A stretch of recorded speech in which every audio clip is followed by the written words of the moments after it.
All right. I missed over David. Sorry, David.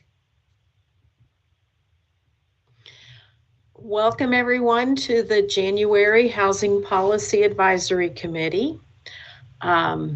So I confirm that we had a quorum. Was a press release sent out? Yes, ma'am, it has. All right. If everybody could go around the room and introduce themselves. The last meeting I did, I kind of liked how it was done. One person picked the next person, so it kept a little bit of order in the room. So I'll start. My name is Bev Merrill. I'm from Covington, Kentucky. I work at a Welcome House, an agency that serves people who are homeless, and I'm the urban homeless representative. I'll call on Dave Crayer.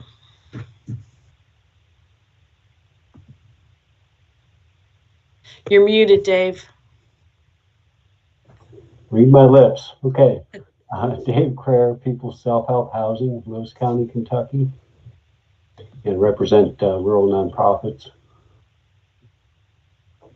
Becky Rorick.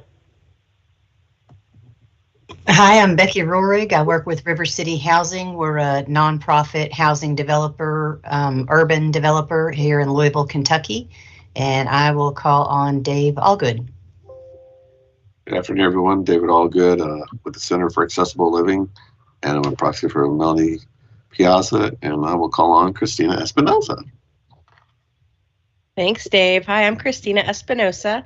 I'm with the Human Development Institute, or the University Center on Disability for the state of Kentucky, and I work in universal design and assistive technology. And I will call on Lana Brewer, sorry. No, you were right the first time. It's Lona. Hi, this is Lona Brewer with the Energy and Environment Cabinet. I'm proxy for Secretary Goodman. I actually work for the Office of Energy Policy. And I will call on, oh geez, let me see here. I'm missing people. Hold on. Adrienne Bush. Hi, I'm Adrienne Bush. I'm the Executive Director of the Homeless and Housing Coalition of Kentucky, and I can't see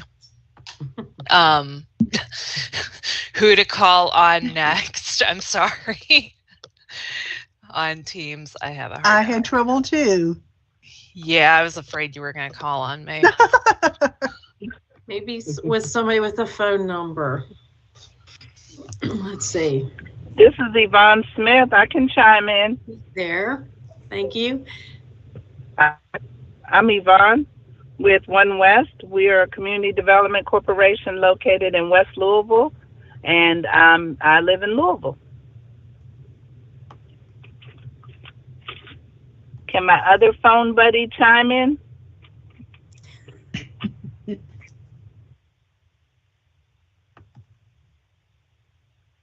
Trying to see who that is. Well, if they're referencing me, this is Buddy Kittle. I'm with Stockton Mortgage. I'm past president of Mortgage Bankers Association of Kentucky and Louisville, and currently chair the legislative committee for the Mortgage Bankers regional manager, I say, with Stockton Mortgage.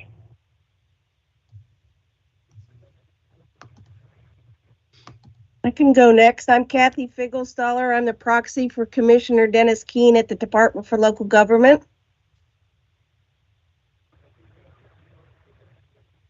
Welcome. Did we miss anybody? Yeah, this is Zach. Oh, sorry. This is Zach Worsham with Winterwood Incorporated. Wilma Kelly with Fatal Housing and Development Corporation. Mary Crowley Schmidt. Go ahead, Ann. Go ahead. Mary Crowley Schmidt with the Bluegrass Area Development District Area Agency on Aging. Ann Anderson, Louisville Metro Housing. Logan Haynes, Kentucky Manufactured Housing Institute. Welcome. Wayne Trudeau with BuyABuild, invited speaker.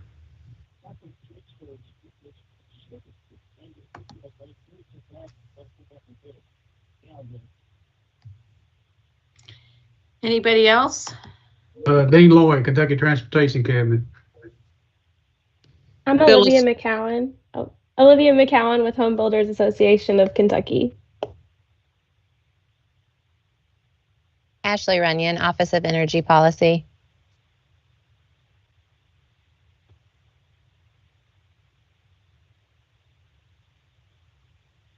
There are a few of us from KHC. I'm Wendy Smith, Deputy Executive Director of Housing Programs here at Kentucky Housing. And I'm Winston Miller, Executive Director for Kentucky Housing Corporation. Kelly Reynolds. Kay McAfee, Housing Programs and Policy Administrator for KHC. Kelly Reynolds. Go ahead, Kelly. It's all right. Go, Curtis. Curtis Stoffer, Managing Director, Housing Contract Administration for KHC. Kelly Reynolds, I'm Assistant Director in Single Family Development for Housing Contract Administration at KHC. Carla Hale, Executive Assistant.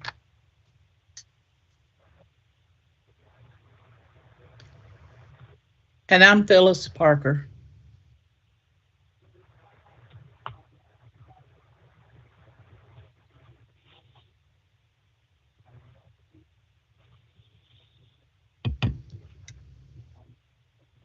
Anyone else?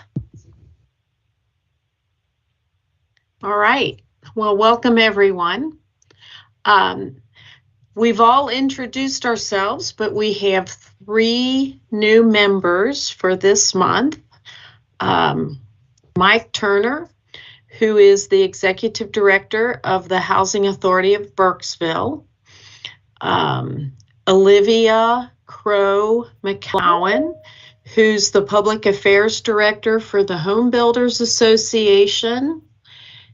And Yvonne, I'm sorry, let me pull this up. Yvonne Smith. I've lost my little crib sheet notes. Yvonne, can you introduce yourself? I'm sorry. Yes, I'm Yvonne Smith with One West. We are a community development corporation located in West Louisville. And it sounds like there's some really innovative things going on there. Absolutely. We're very excited about the mixed-use development that we're doing. And also we have 2 accelerators. One is called the Plan Room, where we're doing minority and women-owned construction business capacity building. And then we also have the accelerator that we have in partnership with Chef Space off of South 18th Street. And that's the beginning of the row houses, where we're providing the first retail experience for chefs that are graduating out of the incubator into our accelerator. And then also 1 unit we're holding for a local restaurant owner that would like to grow and expand in their retail operation.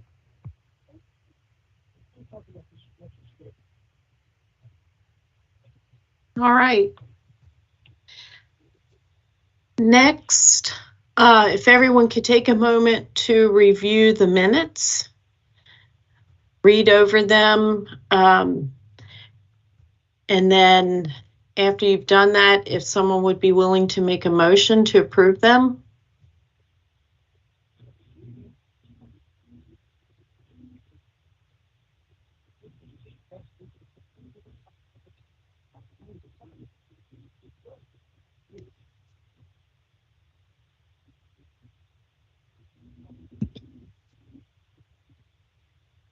I move to approve the minutes. Mary Carla Schmidt.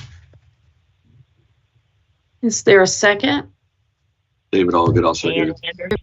I think we have 2 people. Did you get somebody, Carla? Yes, I did. Who made the motion? I didn't catch that. Is now joining.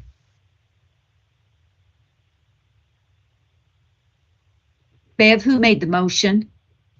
I did not. Schmidt. There. Did you get that, Carla? All right. Yes, thank you. Any discussion? All in favor say aye. Aye. Aye. Aye. Aye. Any opposed? All right, the motion carries then. We have a few presentations now. We had talked at our last meeting and manufactured housing had come up as a topic. So we have Logan Haynes, who's the Executive Director of the Manufactured Housing Institute, and he's going to share some information with us. Yeah, thank you guys for having me. Let me figure out how to share my screen here. Sorry, I'm the guinea pig.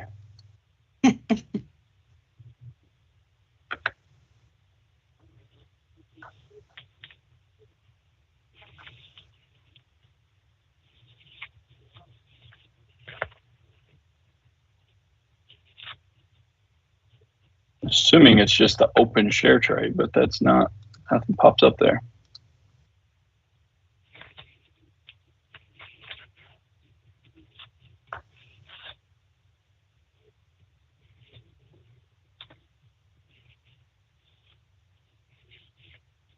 No help.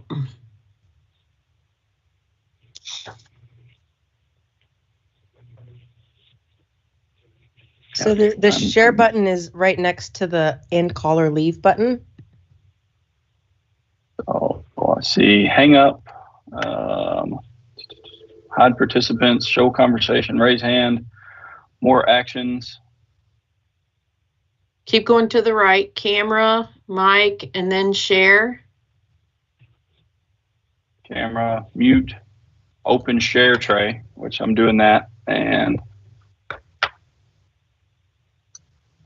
nothing is there. Huh. Sorry, guys. I don't know if you want to skip me and come back while I try to figure this out. Sorry. No, we can do that. That's fine.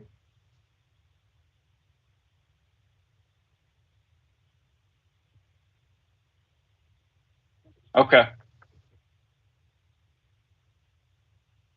Yeah, Molly, I've given him control to share, but he couldn't send me the presentation because it was too large. So that's why I'm not controlling the slides. It's too large it wouldn't send yesterday. All right, we'll see if we can figure it out. I may log out and log back in. Okay, we'll move on to James Casper, who's the founder of Buy Build. So I am sitting in on James' behalf. Unfortunately, he is a family matter overseas, so he's dealing with that. So my name is Wayne Trudeau, and I work with James. I'm the Chief Sales Officer. The company is based in Boca Raton, Florida, but I am in Maryland. So what I was asked to do today was to discuss with prefab houses or panelized houses, the sustainability goal and some of the optimal outcomes that we can hope to achieve through this technology. So one of the things I wanted to do is prefab houses or panelization is more about a construction method than it is a style or a model. Sometimes when people hear about, oh, prefab, that means you have to choose between 2 or 3 designs, and you're kind of forced into a selection of models. That's really not the case. Certainly with Buy Build, we build right across the spectrum from affordable right through to luxury homes. Really, what it is instead of building from the ground up on site, different parts of the house are pre-constructed in controlled environments and factory environments. So each part of the house, as I mentioned, is constructed. So walls, floor joists, roof panels, insulation that come within the walls, cutouts for windows and door specs. All of that is done in, as I say, a factory control environment and then shipped for assembly really on site. So when we look at a goal of sustainability, we focus on, what to cut down, right? So we want to cut down on consumption, we want to cut down on waste, we want to cut down on labor, and we want to cut down on time, and time is money, right? And all of those help allow us to deliver an affordable product.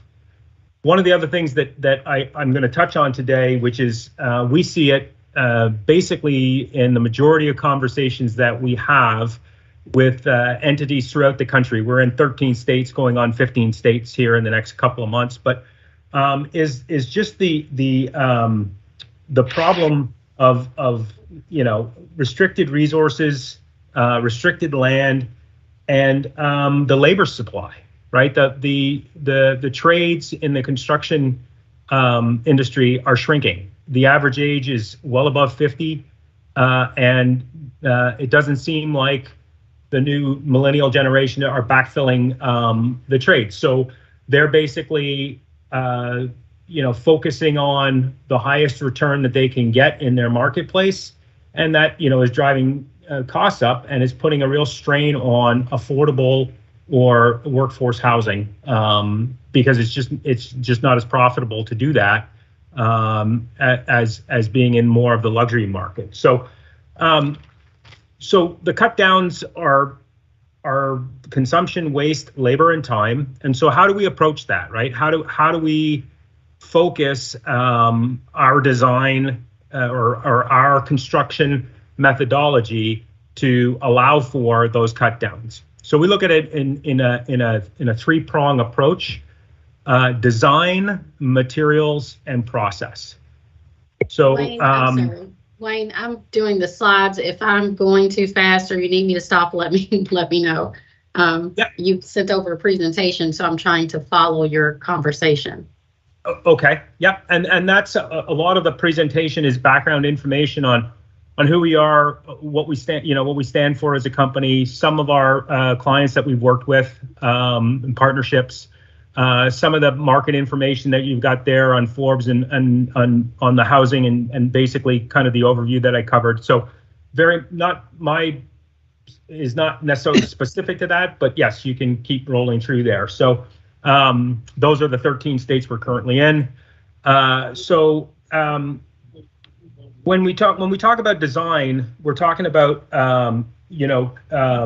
controlling the in-factory process, right? So we optimize design in order to allow for efficient production of materials, right? So in the design, we are looking to optimize, a smaller footprint, for example. We're looking to allow for, with more simple roof designs or more optimized roof designs, we allow for different materials that can be used. If we're working in parts of the country that have specific, what I would say is challenges, then we're looking at design to allow for materials to address those challenges. So the materials segment, which I just segued into, is basically we're looking to provide for the most efficient and when I say efficient, again, we're trying to reduce consumption, right? Consumption in terms of consumption of resources, right? So consumption of heat and consumption of cooling by using materials that we build a more tight home, by using those materials to have a higher R factor and windows with a substantial UV to allow the home to function right more efficiently. And then process, which is the third pillar we look at, is time, labor, and cost accountability. So because we take away upwards of 80% of the skilled trades on site, we can very much control the labor and cost accountability and time accountability, because we are doing it in a controlled environment, and we control that environment, right? So we're not as subject to outside factors or influences. So we actually just came back from the mayor's conference in DC, the winter conference, and it was very interesting to learn how some of the products that we're building, and on the screen right now, that's a project that we did in Millersburg, Kentucky, with Community Ventures, and the walls on that particular house went up in 1 hour and 8 minutes. So we put the whole skeleton of the house up in just over a day. So when we talk about, you know, controlling or cutting down consumption, waste, labor, there's the labor component. In terms of waste, with the materials being prepped and cut and stamped in a controlled environment and then shipped, instead of dumpsters that are cleaned every month, or we measure our waste in trash cans. So we are typical waste that happens on a construction site using stick frame is 30 to 40%. We're down below 0.5%, because all of the cutting happens in a controlled environment and with computerized systems and stamped, so it comes together like a Lego build, really just assembly on site. And so the interesting thing with assembly on site, we talked about waste, we talked about now is the labor component, because most of the cut and measure and happens in a controlled environment. When it gets to the site, we don't need any more than a GC or a foreman as a skilled laborer, and then the rest of the labor that can put the house up, like in the case in Millersburg, was semi-skilled or green labor. So the other nice thing, or nice component with that is typically we can train that labor force of semi-skilled or green in 2 to 3 hours to put up the homes that we build. And so what this allows for is, you know, when we look at some of our rehousing projects or projects that we're considering doing for homeless, we are empowering a new group of workers to be able to piece together the homes, assemble the homes, because there's no skill or there's very little skilled labor requirement involved. So, you know, we're working with programs like Youth Build to come in and help assist in putting up these homes. So getting the community to in different ways and focus to reintegrate and to learn a new skill set, apply that skill set, and really, you know, have the opportunity to become leaders in the community and achieve sustainability that way as well. So I know my time is about 15 minutes. So the last what I want to talk about was materials. So with our panelized housing, and we can hit that, if you can click on that, build in a day, if that works, you'll see it go up. But with our panelized housing, our production is 5 times faster. We talked about the reduction in labor cost, the reduction in material waste, and then our R values. So how efficient the homes are. We're achieving R values of 30 plus in the walls. We're achieving R values of 50 plus in the ceiling. So these are all net zero ready homes. With the application of solar, they can be homes that are off the grid and fully net zero. So and we're able to do all that and see those efficiencies and see that tightness of a home and still achieve an affordable housing price.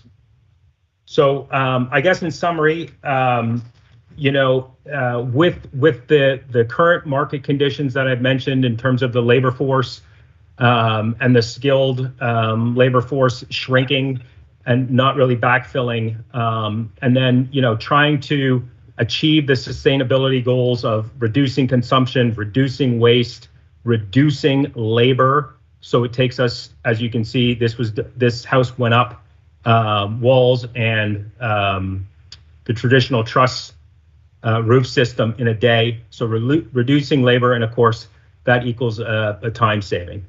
So as I mentioned, I was at the mayor conference in DC.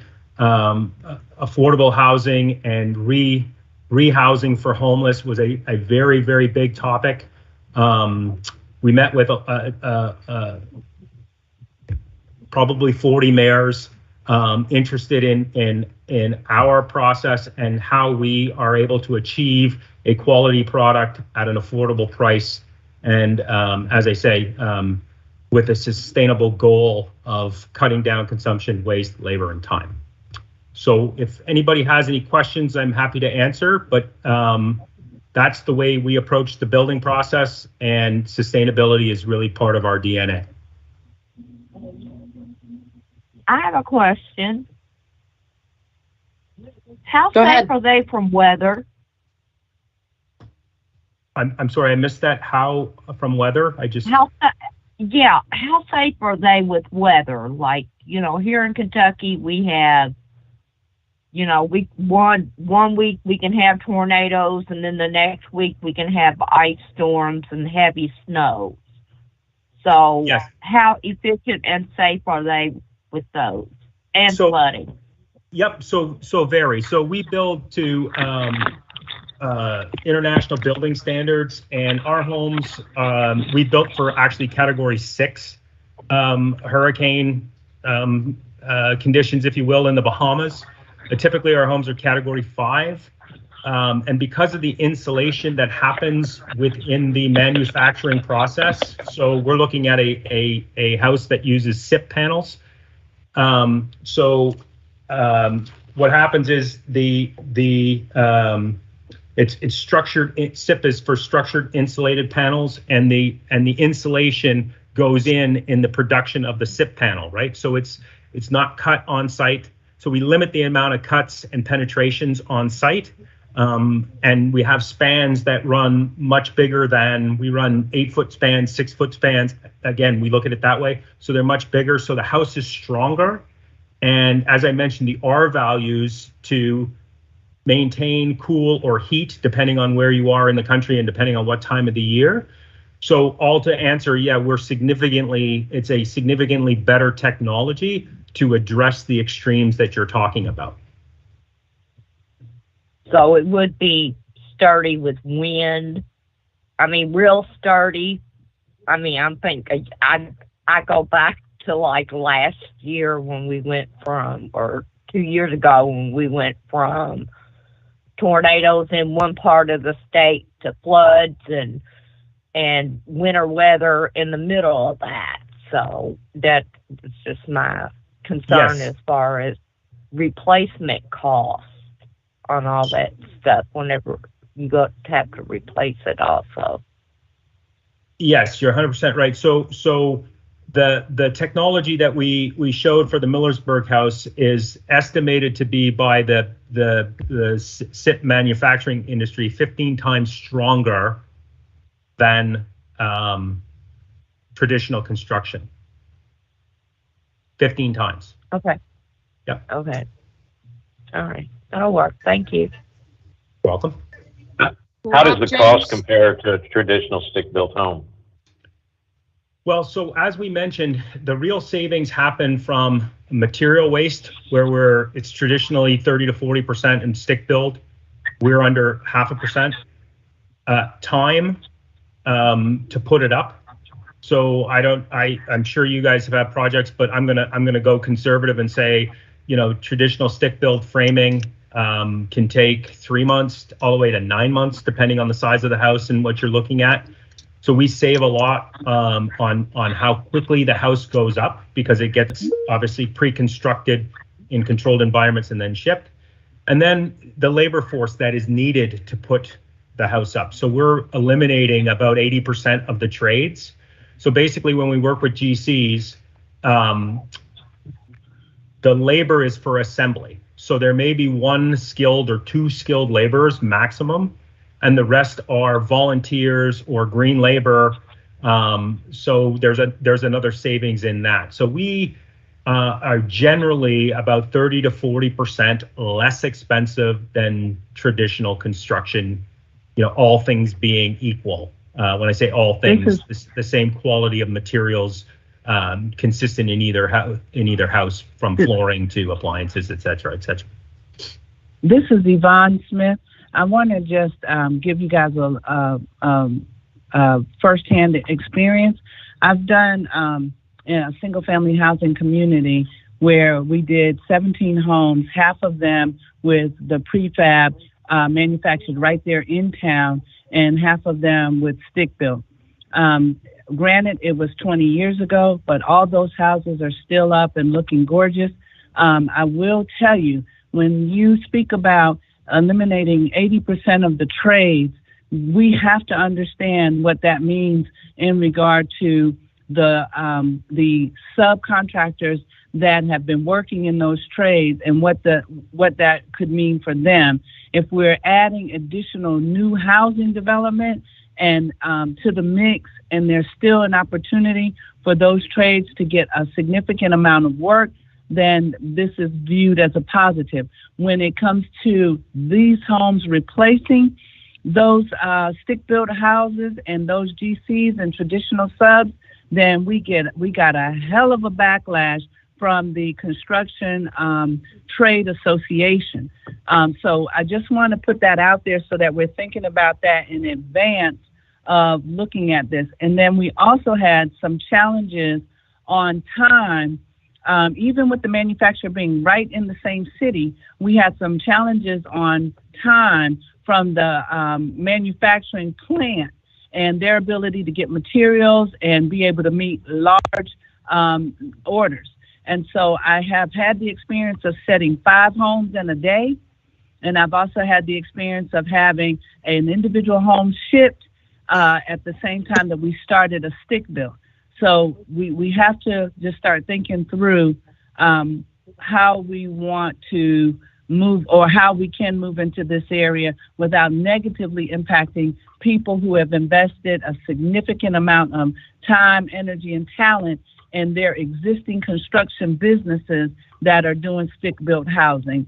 I love the prefab home. It's done well. Like I said, we're 20 years later. I'd be happy to invite any of you all to tour the communities that we've done with the prefab homes, because like I said, we've done it in North Carolina. They've held up fine, but there is the issue of jobs that we're eliminating and businesses that could be replaced. So just think about that, please.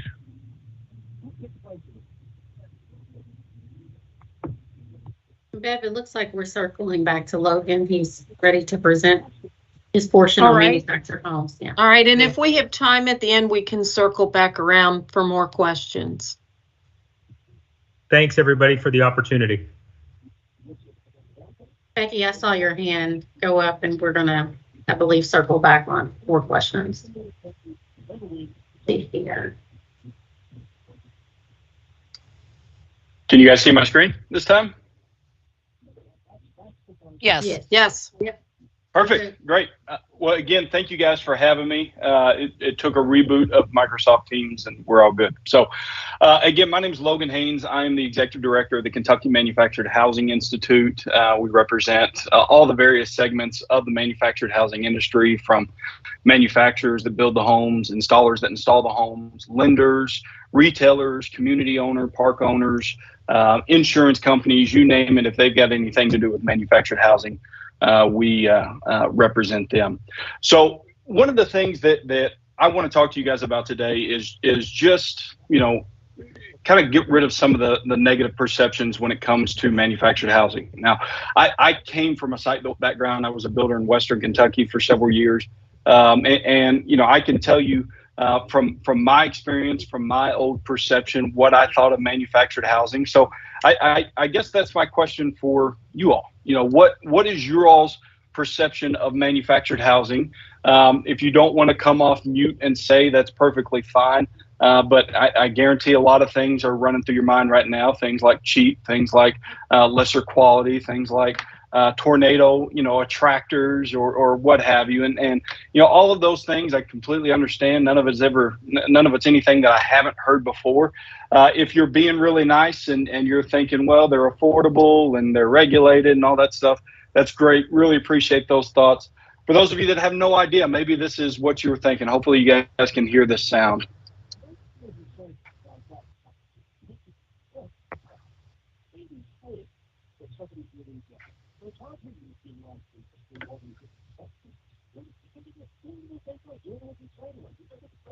We can't hear it.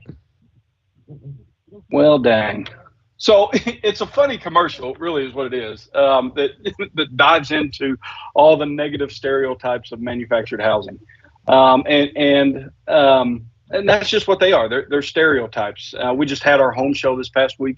Several of you were actually came and looked at these homes. So I'm going to ask you to kind of dive in a little bit and give your thoughts. But just some of the negative perceptions about manufactured housing. 18 million Americans live in factory-built homes, which is a ton. And that is increasing. Our market share is increasing daily. Some of those negative perceptions, again, rightfully earned, come from the old mobile homes. Now, by regulation, a mobile home has not been built since 1976. So there's no more mobile homes being built. What you see now are manufactured homes. We're going to talk about some of that.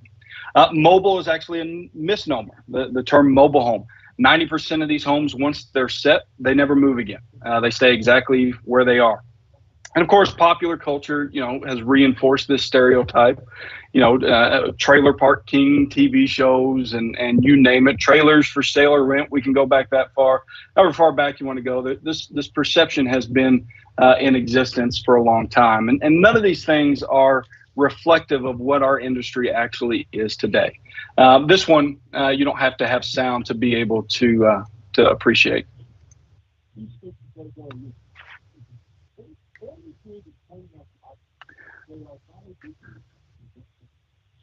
So these are manufactured homes. These are not modular homes. These are not prefab homes in the sense of the last presentation. These are homes that come in sections. They drive down the road and they're put together, and this is what you get. So a lot of these, we just had our home show, and I don't take my wife there because she's going to want to remodel our house. So we don't go there. So that being said, what I've got on the screen now are just two pictures. And I'm going to go through a few of these. And if you guys can come off mute, some of you, that would be great. I just want you to tell me which one is site built and which one is a manufactured home. Which one do you think? Which one do you think is site built? Hard to tell. So the one on the right is actually the manufactured home. And you'll notice some things in there. You'll notice sheetrock walls. You'll notice ceramic tile behind the stove. You'll notice the coffered ceiling, 9-foot walls. Again, that's a manufactured home. The one on the left is the site built. What about this one? Which one's site built? Which one is a manufactured home? The one on the right is manufactured. They're actually both manufactured, so I tricked you just a little bit. A lot of people think that because, it looks a little bit simpler. The one on the left has the big shower and the tub. There's no way you could put that in a manufactured home. It's not at all true. So both of these are actually manufactured homes. So one of the big questions we get is, well, what about the exterior? That's where a lot of communities push back and they say things like, well, it looks like a trailer. It looks like a mobile home. So let me ask you this. Which one of these is manufactured? Which one of these is site built? The one on the right is actually the manufactured. The one on the left is a site built home. So a lot of people think, well, you can't put brick on a manufactured home. if the local community wants brick, if the local municipality, if the planning and zoning ordinances dictate that it should have brick, as you can see on the right, we can do brick. That's not an issue. What about this one? So the one on the left is actually a site built, and you can say, well, that was easy because I see that vinyl underpinning on the one on the right. The one on the left was actually a home in Louisville that was for sale back a couple months ago that was fixed up, and then it was priced out of the affordable distinction. So, it started as an affordable home. The one on the right is a brand new home, sheetrock walls. And again, if you wanted the block around the bottom of it, that's no problem. They would do that on site. But it's a brand new home. You can see the steep pitch roof. I'll show you how that's done if that's something that your community wants. But it is an affordable home. It does have that affordable home distinction. Both of these are manufactured homes. Again, not modular. We're going to talk about what the difference is. These are manufactured homes that come in. The one on the right comes in 2 pieces, and then the garage is built there on site. The one on the left is also, the one on the left is actually 3 pieces and put together. So again, just by looking at them, you can't tell that they're a manufactured home. And so what I try to tell people now all the time is a manufactured home is not a product. A manufactured home is a process. It's built in a controlled environment. If I were going to buy a car, I wouldn't want that car built out in a field. I'd want it built inside. Your home is no different. These homes will never have rain on their subfloor and soak into that moisture, causing your floor to creak over time, causing waves in your floor, things like that, causing potential mold. You'll never have that with a manufactured home. So just kind of going back, and I'm going through this kind of fast just because of the time limit here, but just kind of some terms that matter. Again, trailers, mobile homes, manufactured homes, are all those terms synonymous? And truth is they're not. A trailer is for travel purposes. A mobile home, again, was built prior to 1976. And then you have a manufactured home, which is built since 1976. And 1976 is impactful, and it's important because that's when HUD stepped in. The manufactured housing industry is regulated by the HUD code, so it's built to a federal standard. That HUD code is updated continuously. Again, coming from someone who was a site builder, if I remodeled a lot of houses that were 5 or 6 inches out of square. Nobody ever knew. A manufactured home, if it's a 1/4 inch out of square, it's going back to the factory. So the quality that these homes are built to is much, much greater. So you've got a mobile home that was built pre-76. You've got a manufactured home that's built since 76 that's regulated by the HUD code. And then you have a modular home. We represent the modular home industry as well. And a modular home is built to the local code. Now, that being said, what's the difference? What's the difference now between a modular local building code and a HUD code?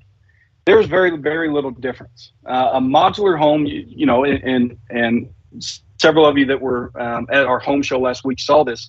You can have a modular home that is built, gorgeous looking home, steep pitch roof, 2x6 exterior walls, insulated to the 10th degree. All of these features that you would look for in a site built home, you can see that in a modular home. Well, a manufactured home can be the same exact home. The only difference is under the home. A modular home sets on the perimeter foundation and on piers, whereas a manufactured home, it's engineered to where all that weight is transferred back to underneath the home to those piers. Same exact product, built to stricter standards as a manufactured home, but it's about 15 to 30% less. So the question is, well, why would you ever buy a modular home then? The biggest reason is because of perception. Again, you could pull up to a site and see a modular home, see a manufactured home, and not be able to tell them apart anymore. That wasn't the case 5 years ago, wasn't the case 10 years ago, but it's the case today. There is no difference when you look at that home. The only way you can tell is by crawling under the home. And the other component of that is a manufactured home in the state of Kentucky has to be installed by a certified installer. Uncle Danny, who watched YouTube a couple of times, can't jump on a job site and say, well, I'm going to set up this mobile home. Doesn't work that way. A manufactured home has to be installed by a state certified installer. That certified installer has to take multiple tests. They have to show proficiency. They have to take 5 hours of continuing education in manufactured housing every year to be familiar with updated codes and regulation. So those are the primary three categories that we talk about: mobile home, manufactured home, and modular home. There's a relatively newer, not new, but newer term. That's a qualified manufactured home. That's something that our state legislature adopted back in 2002. It's affixed to a permanent foundation, which now all manufactured homes are affixed to a permanent foundation. It's a state requirement. All of them are going to sit on a concrete foundation that goes down to the frost depth, no different than a site-built home. The difference is every one of our new homes are going to be inspected by the state. Inspections for site-built homes can vary based off of county. So, these are actually inspected even more. Has at least a width of 20 feet, so it's got to be a multi-section unit or 2 stories tall. We can do 2-story units. So if it's a urban infill that you need a 2-story unit, we can certainly do that. Has to be at least 900 square feet and can't be located in a land lease community. So those are terms to familiarize yourself. But the whole reason we're talking about this, the affordable housing crisis is very real. We feel like we can be a very, very good solution to this affordable housing crisis. Fayette County back in 2015, they were short 6,600 household units and they couldn't find housing within their means. Since then, 400 units every year have gone out of commission. In other words, builders buy these homes, developers buy these homes, they fix them up, they price them outside of the affordable distinction. So presents several challenges. With 1.2% projected growth, Fayette County needs 1,700 new homes a year. In 2018, that's the latest data that we've got, only 1,200 were built. So they're significantly going in the holes. And all of the cities across the Commonwealth can say very, very similar stories. Louisville looked at subsidizing. It was going to cost them $3.5 billion to try to address the affordable housing crisis in Louisville. And so that's where you enter in nonprofits and things like that. So we're an unsubsidized industry. We're a private industry. And more and more people are turning towards us. More and more people are looking at our industry as a solution, not just for an affordable home, but for a quality home that anybody can live in. Since 2008, new manufactured homes have actually outpaced site-built homes by nearly 30%. 59% of people that live in those homes are under the age of 50.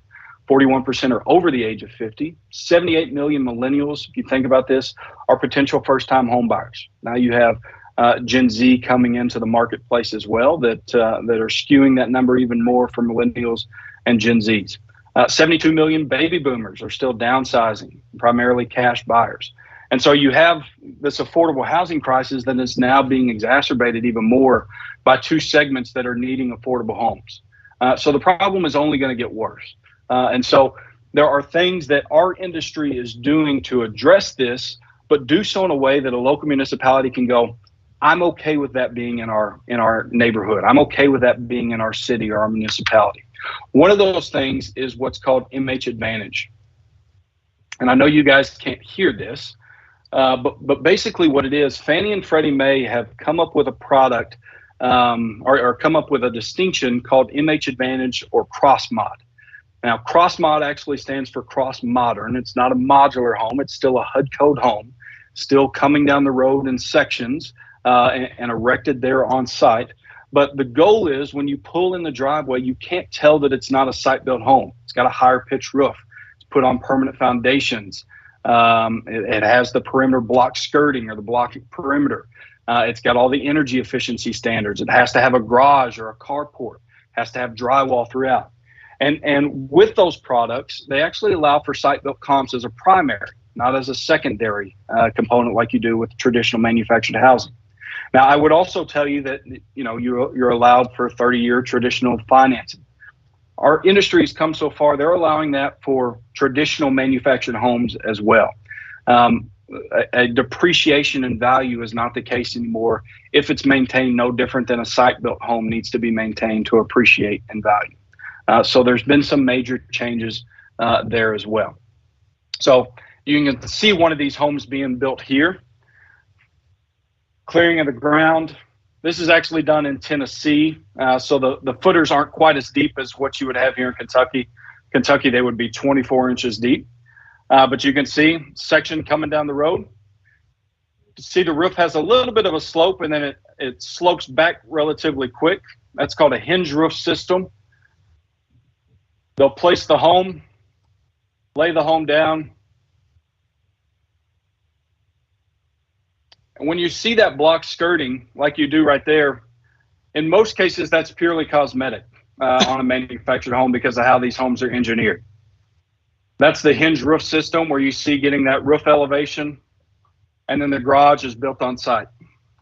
So they actually built a subdivision of those in Tennessee, and in Russell Springs, Kentucky here, a subdivision was also built with those. So, this is being utilized more and more as a solution for the affordable housing crisis, but again, it's something that a local municipality can get behind.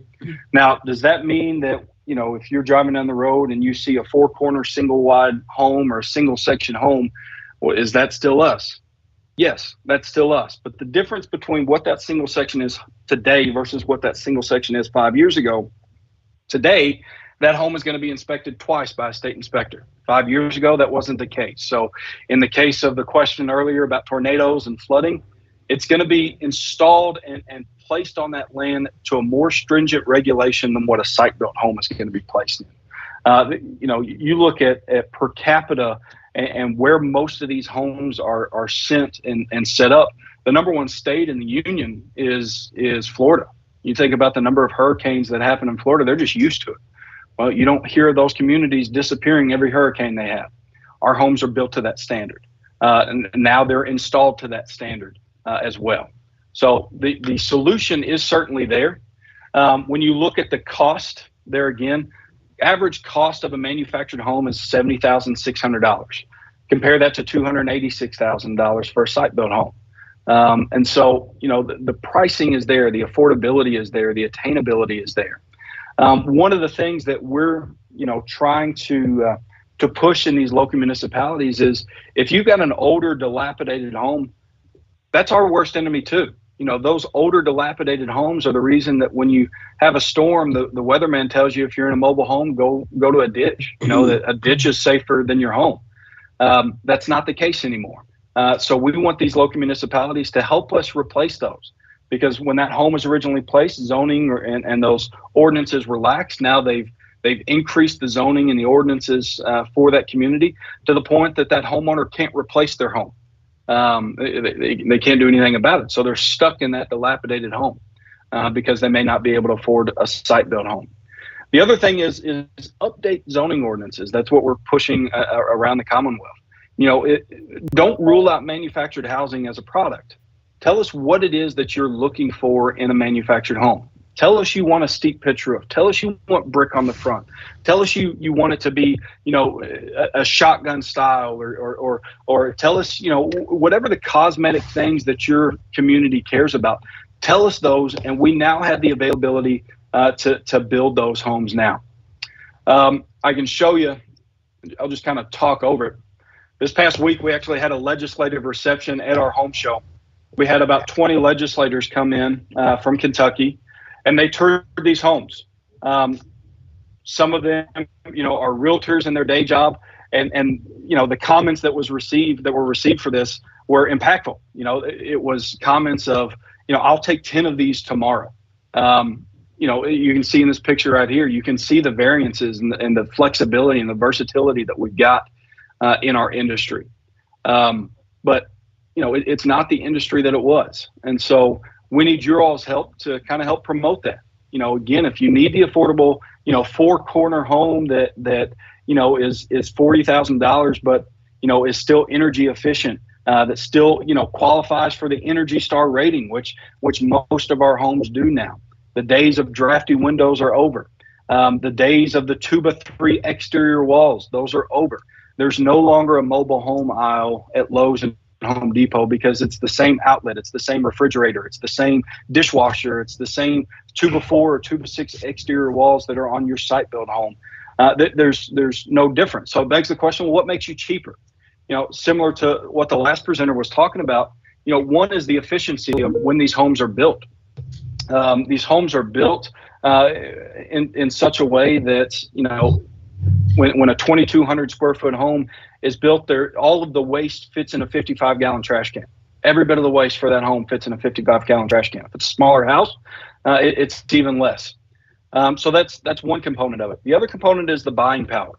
Each one of these manufacturers that deal in Kentucky are building anywhere from 2,000 to 4,000 homes per year.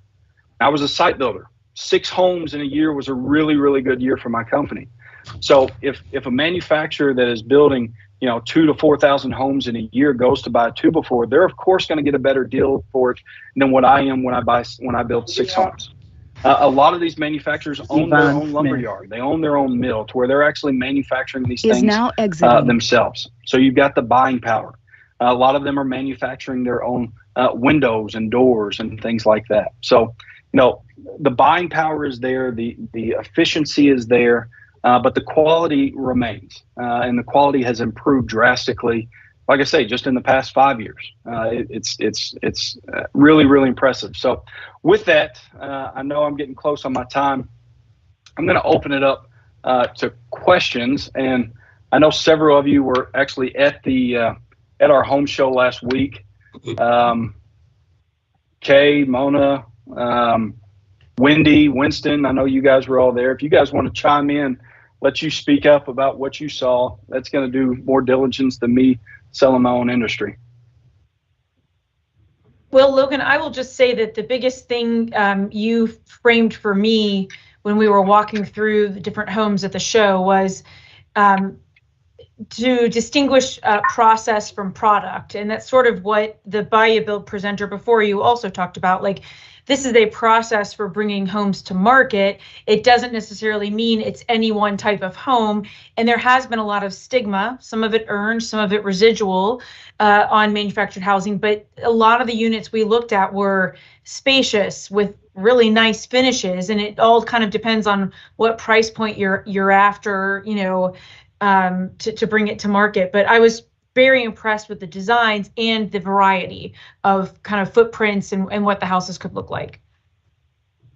Logan, I'll simply echo what Wendy's had to say about that, and not repeat what she said, but a lot of very impressive products and a lot of variety in terms of if the goal is a economically produced product that doesn't have some of the appearance factors that a lot of people place a premium on, you still can produce that fairly economically. And if you have the luxury of wanting the pitch and the roof and all the other factors that are very aesthetically pleasing, then you have that option too. So there are options out there that are that do provide economies of that did not previously exist. Thank you very much. Logan, this is David Allgood. I'm a quadriplegic. I use a power wheelchair to get around. And how easy or would the industry start making these homes wheelchair accessible? As we know, you mentioned, you got a bunch of aging baby boomers with a lot of money, and the likelihood that they will acquire disability as they age is very high. It may not always be a physical disability, but in a lot of instances it is. Or if you're like myself, if anyone's going to have anything in a neighborhood party in my neighborhood, it's going to be coming to my house because I'm the one with the accessible house. Everyone else has at least 1 or 2 steps to get in their domicile. So what did the industry start looking, or Kentucky or you all, to start making, if it's possible, the topography allows, and that's just a matter of grading. That should not be hardly any problem to whatsoever ever. Very rarely, let's put it that way. To start making these homes visitable to people who have mobility impairments like myself. So even if I'm not going to buy the house or purchase the house, I can go visit my neighbor once the house is built, and it doesn't have 2 or 3 steps, and it might have a 5-foot turning radius and 1 first floor base or bathroom and a little bit wider hallway. Just some universal design features or just visitable features where, there's a 0-step threshold entrance, a wider turning radius and 1 bathroom, and where that I can get around. So, I mean, it seems like it's a no-brainer to me, again, as the aging baby boomers are going to need some of these issues built into their homes. And you got a lot of people that acquire disability and then they got to get a second mortgage instead of pay off the 30-year mortgage. And even if it can be remodeled, it's going to cost them another second mortgage. So, what is the industry looking about that? I think it's a good thing to start looking at universal design for all these homes so that even if I don't build the house, I can come visit you. And Christina in the chat box had some similar questions. Sure. Yeah. So as far as, ADA goes, everything in these homes is a line item, on an invoice, right? The versatility that is within these homes comes down to tell us what your dream is. And if it's too much, we'll back down from that dream. All of these manufacturers have an ADA line item that basically one click of a button on the invoice changes the cabinets, changes all the door frames, changes, the vanities to where you can get under the vanities, changes everything to make it ADA compliant. So the industry is there from if you're going to live in these homes and you need ADA access, that is certainly there. The other component is I think if you were to tour some of these homes that are being built now, it's different than what it was. You see the 36-inch front door now as a standard. You see wide open floor plans that if you're visiting these homes, you're going to be able to get around in. So it's more of a focus than it ever has been, as there's still improvements that can be made, absolutely. But I think you would be impressed in what's being offered today. If I may, just one last comment. I mean, it's easy to click on it if you know what you are, but I acquired my disability when I was 16 when I dove in a pool. Had no idea I was going to need ADA accessible features in a home. It does, everybody on here doesn't have a disability. You're a TAB. You're temporarily able-bodied. You're only an accident or diagnosis away from becoming someone who might need these features. So I might not know to click on the ADA. So maybe if you all reached out to say, hey, we can make this universal, besides making it better for the person with mobility impairment device, you can put that stroller in the house a lot easier with that 0-step road entrance, or you can move your furniture in and out of the home a lot easier with that 0-step threshold. No steps to the front porch, because I might be able to move around inside the house, but and 90% of the times I can't get to the front door because there's a step or 2 or 3. So, I mean, proactive would be beneficial, I think, for everyone and more inclusive to the whole community as a whole if we can make these things universally designed. Sure. Thank you. Mm-hmm. I saw whether on the website or what someone said that the average, I think it was on one of the presentations, that the average cost of the home was $70,000. That's correct. Yeah. So there's as many below that price point as there are above? There are, absolutely. Okay. And very, very nice homes at that price. Wendy and Winston and some of the others walked through those, and we talked about pricing of just about all the homes that we walked into. Some of the cross mods that we talked about, the MH Advantage products, are 160 to 170. That have the garage, that have the cosmetic features that a local municipality would want, and it's 2,200 square foot. So there's a lot of price advantages when it comes to this industry without sacrificing quality.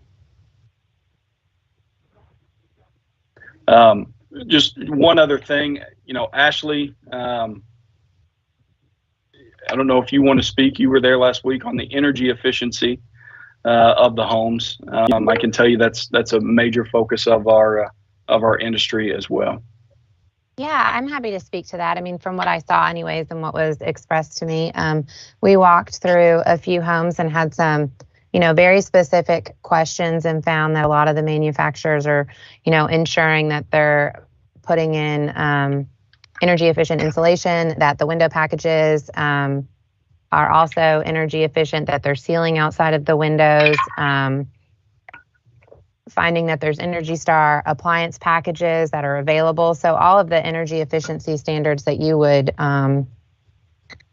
see in stick-built homes are also options in the homes that we were walking through, which was really nice. I think now it's just trying to figure out how we're able to educate better on the importance of including those when people are making their selections, and how we can, potentially leverage funds to ensure that people are getting those options at a reasonable cost to them, so that the actual housing stays affordable. And for me, when I look at affordable housing, I think it's holistic. It's the cost of your bills and, as well as the cost of your, payment for the home itself. But yeah, I was really pleased to see that those options were absolutely available in the homes that we walked through. And a lot of them came standard. Thanks, Ashley. Any other questions? Yeah, just kind of another quick follow-up. Similarly to David's thoughts around accessibility and options for accessible and affordable housing. We're pushing a lot of ADUs now that we have the ordinance. Are you guys doing much with ADUs, freestanding ones? Are you able to pre-manufacture maybe above garage ADUs as well that can be more universally designed? We are, yeah. One of the things with our ADUs is they're actually regulated from a construction standpoint. Now, a lot of ADUs are, some of them hit this gray area. We were working with the state legislature they reached out to us to say, what can we do to make sure these things are safe?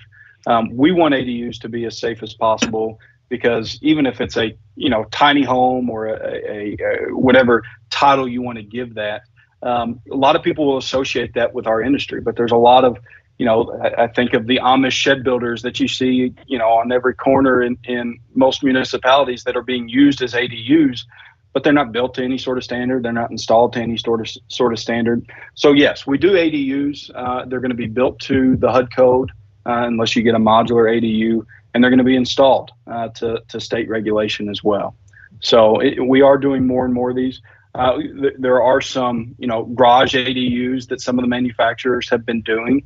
Some home ADUs that are really, really impressive as well.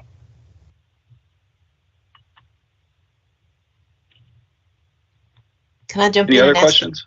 Jump in and ask a couple of questions? I know we're trying to probably getting short on time, but Sure. I guess a couple of different questions that I have. So before COVID, I went to the manufactured housing conference and was very impressed with the quality of what was happening.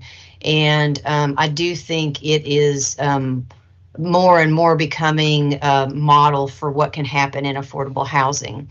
And I'm the director of an affordable housing nonprofit, and we've looked at a couple of different options before. So a couple of questions. One is, I guess to the first presenter, to Wayne, do you have any of your manufacturing plants close to Kentucky? Because I understand that some of there's a good bit of cost in the shipping. And so if there's not something local or close to local, then we run into a lot of additional costs there. And then to Logan, the $70,000 number that you're putting out there, that's for the part that's traveling in, right? Not for the foundation and for the hookups and those kinds of things. So there are, additional costs as part of that, if I'm not correct, right? And then, and I guess one third question, sorry. Sure. The other thing, I can see it be much more applicable if you're doing a subdivision or have more space. We do a lot of infill, and I have trouble figuring out how to get a single manufactured house into infill. Yeah. So, yeah. Well, go ahead. No, go ahead. Your question was first. Oh, okay. Yeah. So, so sort of I'm going to answer it in double layered, if you will. So yes, when we're dealing with materials, like for example, we were using a panelized construction as an example. So we would source entities that are close by to really reduce the shipping cost. And again, we're also optimizing, how we package. And so we keep a number of truckloads down to an absolute minimum. So both of those. And then from a procurement standpoint, so we work throughout the country, as I mentioned, 13 states going on 15. So we have a lot of buying power. My colleague was mentioning that as well. The other presenter, that's one of the, we're not specific to one area. So on the one hand, we can be localized and make sure that we're minimizing the transportation costs. But on the other hand, we're using our buying power throughout the country to facilitate materials and achieve the best possible price. To answer your two other questions, as far as pricing goes, the $70,000, the $40,000, $40,000 to $70,000, depending on which number you're looking at, 40 on the low end, 70 on the average.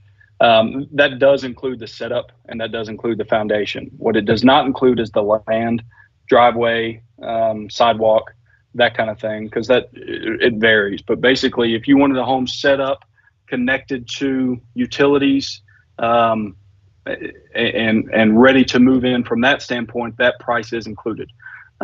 If you have to run electric, 100 yards to get to the home, that obviously would not be calculated in that, or a driveway that goes a quarter mile on a farm, something like that. But set up, installed, that's the averages. So that's one component. The other component is the urban infill. It is my mission in life to get an urban infill in every city across the Commonwealth, because there are so many more options now. If you saw the home in the presentation that had the end entrance, it's 20 foot wide, but it's 80 foot long, and your entrance is in that 20 foot. So, it allows for that urban infill. We've done 2-story shotgun style urban infill. So there's all of these manufacturers now have that sort of setup available, with this end entrance into the home for those narrow lots. And again, in those, if they require the steep roof pitch, if they require a low set to where, they're not, your foundation isn't 3 feet in the air, things like that just, it sticks out as, well, this is a manufactured home. All of those things are now adjustable and can be set to where it looks like it's part of the community surroundings.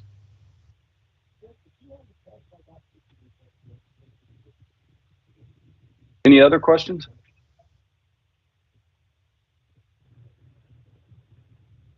This is Lana Brewer with Office of Energy Policy. Ashley and I work together.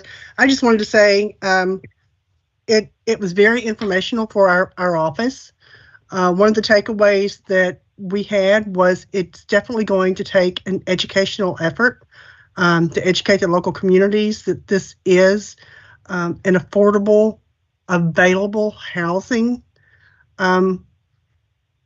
because most of the communities now, most of the zoning requirements would not allow some of these homes to come in. I know that you guys had a election the day before. I just think it's going to take a lot of education on the part of your industry to make sure that that our communities do understand that it is an affordable option today, and it's not like it was 10, 15, 20 years ago. Yes, thank you so much. And if any of you, listen, I ran through this presentation very fast. I know it's extending time now, but if any of you would like us to present to your special interest groups or any of the stakeholders with you that work with you, I would be more than happy to come and present, bring more pictures, give more detail and regulation, whatever it is that we can educate you on, I'd be more than happy to do. I also echo that. I had to move through the material kind of quickly. There's also differences in the two presentations. So our modular, our prefab happens in the materials used. So in the case that we were looking at in Kentucky, the build, it was the walls and the roof that happens and then gets delivered and assembled on site. So there's a little bit of difference there. Of course, we have a ton of flexibility and we work in all kinds of markets from luxury to affordable and rehousing and whatnot. So if any other questions or you want more information on our capabilities in affordable, please do not hesitate to reach out, and thank you for your time. Thank you.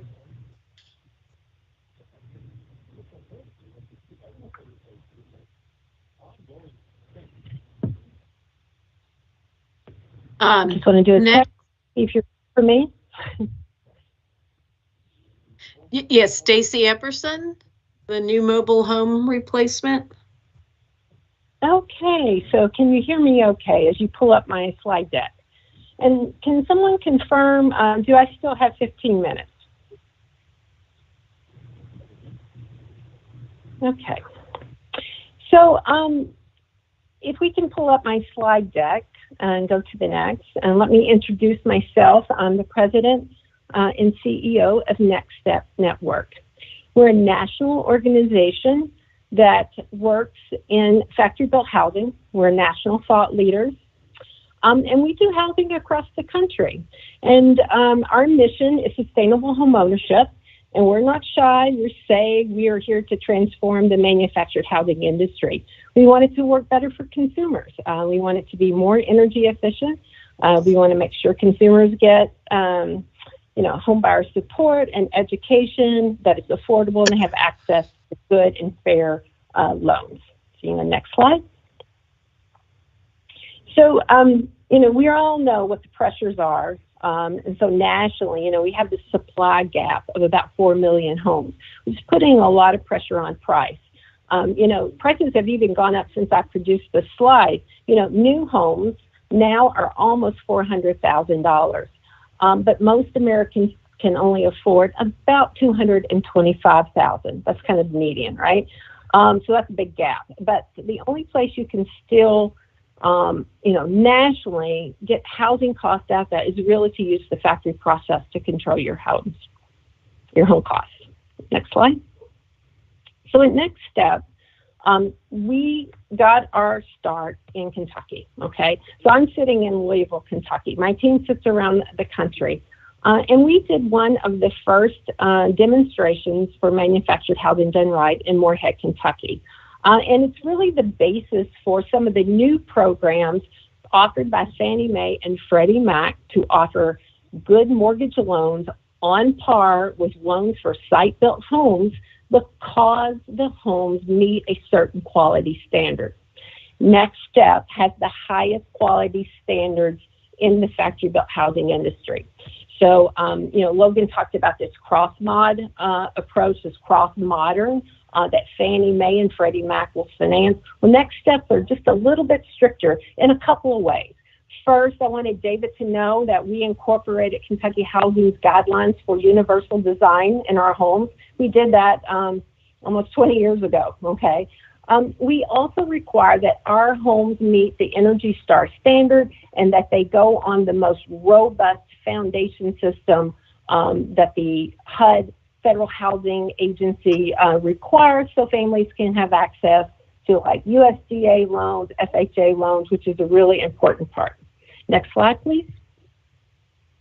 So I wanted to share some of the research that's out there and what we see that's really changing. So, if we look at a Freddie Mac study, and I encourage you to go out maybe and look at Freddie Mac's website, because both Fannie Mae and Freddie Mac, by law, have a duty to serve underserved markets. And manufactured housing is one of those. So they've developed a lot of good resources under their duty to serve programs. So Freddie has found that about 6 in 10 individuals now say they would consider purchasing a manufactured home. And by generation, millennials, 68% of them were likely to purchase a home if you compare that to only 40% of boomers. Now, so something's changing. the youngest generation is more open to manufactured homes or homes built in factories than their previous generations. We think it's somewhat of the HGTV tiny home effect, quite frankly. And they need affordability too, so they're willing to look at it. Okay, I'm going to go ahead and go to the next slide. I'm going to speed up just a little bit. So one of the things we've done at Next Step is we've partnered with IKEA. They are a national partner, and together we did a national study on home buyer desires, okay? And this may come across as just, what may seem like common sense, but what we did is we really looked at that kind of lower and first-time home buyer and what they were interested in today, especially kind of coming out of COVID, or we were kind of still in COVID when we did it. But what we learned is that buyers are really motivated by their space and how their family interacts in that space and that budget. Some of the headlines, though, for us is that 77% of them were interested in working with a housing expert. And for those of us who provide homebuyer education and support, that's music to our ears, right? But our research also validated that 45% of new home buyers are interested in factory-built homes. That's a shift upward. Also, energy efficiency was really important for these buyers, and that 3 in 5 were willing to pay up to $2,000 more for energy efficient options. We'll go to the next slide, please. So Next Step, we worked with IKEA really to set a strategic vision for the next 5 years here at Next Step. And our vision is really having an industry where home buyers, maybe they don't start at that retail lot, but home buyers can shop online. They can go to vibrant, diverse neighborhoods, purchase homes in these neighborhoods that are already built and permanent, and quite frankly, it's a normal process. That they get to work with realtors, that they get to work with lenders, homebuyer educators, all that we do in the affordable housing space, but manufactured homes are in these infield communities, if you will, or these new subdivisions. And the strategies we're working on is continuing to educate and empower home buyers. We're working in policy change in 3 areas: energy efficiency, thought leadership on zoning, okay, and also to make sure that there are good mortgages in the marketplace. We're working on building this new sales ecosystem. So what we need are high capacity, mission driven developers to do this work, to build these homes. And Next Step is moving our standard up to zero energy within the next 5 years. Okay, next please. So some of our policy work, and somehow my slide got a little wonky there. I think it's what I really said a minute ago about the 3 areas in our energy work. So if we can go to the next slide. Okay, so let's talk about energy efficiency a minute. Next Step has been a long time advocate to change the rules for how energy efficient these homes are. So I'm speaking about manufactured only, not modular, and let's look at that very first step.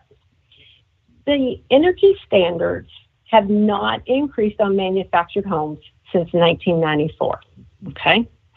And but Next Step has always had a higher standard than just the current manufactured home, and that was Energy Star. And I would describe this as kind of on par with about the 2018 IECC for the site building folks, okay? It's about 10 to 30% more efficient than just a regular manufactured home. But what's happened, Congress said, okay, Department of Energy, we want you to upgrade the standards on these homes. And we finally got to a final rule. The standards will go into effect May 31st of this year. So thank you for the advocates on the call, because we do policy work at Next Step, and I know I saw Dave Prayer earlier. So kudos for getting that done. And if you can see on the stair steps, that moves us up to about 34% more efficient than the HUD code home, and that's going into effect. So what's happened next is that the EPA now is changing the Energy Star program. And so they've raised the standards. So these steps keep going up, and that's also going into effect May 31st. So that's going to put us over where the HUD code homes are at the very moment to where the new Energy Star program is going. You know, we're beginning to push like 45, 50% more efficient, which is really exciting for what is happening in this field. And the next step, we plan to take the next step. We just got the Department of Energy's new grant to prototype the new Energy Star homes with our researchers and our manufacturers around the country. So we'll be sharing that research with those to see if they want to really move into the zero energy space, okay? I've already kind of explained this. If you want to just skip, this is what I was talking about, how we continue to move the bar on manufactured housing to make it more energy efficient. Now, you know, some of these features, I'm not going to go in detail, but because I thought Logan did a great job on explaining how this industry is moving. We have our regular manufactured homes, we have the cross-mod home, then we have the next step home, and then we also have modular. Next step works in all of these areas, both modular and really the high quality manufactured housing with our developer partners across the country. And we did get savings. I would say to you in the California market, we saved 30%, okay? And I think it's a range between 10 and 30%.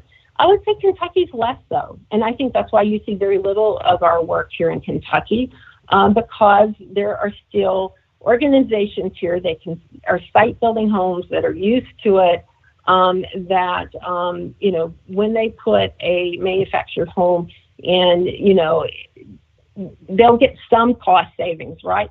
Now, it depends on the standard that you're building to. Let me qualify that, right? I'm talking about the highest standard. If you want to go down in standard, you know, that may be a decision for you, but at next step, we keep our standards pretty high.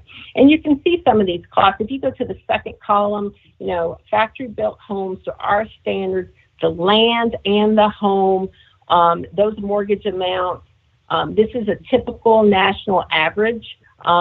Which may be higher than, I would say, probably some of the costs here in Kentucky, but it's less than site built on national average. Okay, so the next slide. Okay, this always comes up about appreciation, and I just wanted to point to the research because we work with our national partners. Fannie Mae and Freddie Mac are both partners of ours, and we work closely with the Federal Housing Finance Agency, which has been tracking data to see how manufactured homes perform on appreciation compared to site built. And what they're finding, they perform just as well. Like, that's the headline that you need to know. If it's done right on a mortgage, it's comparable to site built. Okay, next slide. We saw lots of pretty pictures, so, you know, I want to show you another one. I'm really excited about how the industry is kind of catching up and moving to this cross-mod model, doing these higher spec homes, which get better valuation in the marketplace. I mean, this is a great example. Okay, next slide. I just wanted to share one of our recent projects that's under construction now. It's called Kilpatrick Woods. It's in Hagerstown, Maryland. It is a green community. It is certified by Enterprise Communities under the Green Program. It's 241 new homes. It will be all manufactured homes, okay? And in that, all the homes will be Next Step Standard and Energy Star certified. And 10% of these homes, though, are going to meet a higher energy standard. We will be prototyping the new Department of Energy zero energy home, because this project is within a short drive from Washington, D.C. We've got lots of policy stakeholders interested in the work that we're doing. Plus, these 20 homes that we're doing, I would say they're going to be on a spectrum towards zero energy, and we'll be doing some interesting innovations. It's just a project to watch. Okay, next slide. So first I want to thank Kentucky Housing for supporting our policy work, okay, so how that's benefited the state. And since this is a policy committee, I thought we might talk a little bit more about policy. One of the things we did with Kentucky Housing was really work to educate and promote Energy Star homes in our state. And we called this our Smart MH program. And when we got started, less than 1% of homes shipped into Kentucky were Energy Star. The last time I checked, we were at 41% Energy Star. That's amazing, and that's market change. It took a lot of education. There were utility companies that provided incentives, There was homebuyer education. There were good loans. A lot of people focused on this, and Freddie Mac helped a lot to make that change in the state. You know, in 2021, just for everybody to understand how many new homes came into the state, over 3,800. So you can kind of see the impact of having high Energy Star numbers. I think Energy Star is also another way of getting higher quality because you get 2x6 construction, right? A lot more durable products in the home. And I also wanted you to know that Next Steps holds a position on the HUD Manufactured Housing Consensus Committee. That is the advisory committee to HUD that makes the recommendations to improve the HUD building code for all manufactured homes. So I personally get to do that. So thank you for this work, and we're happy to answer questions.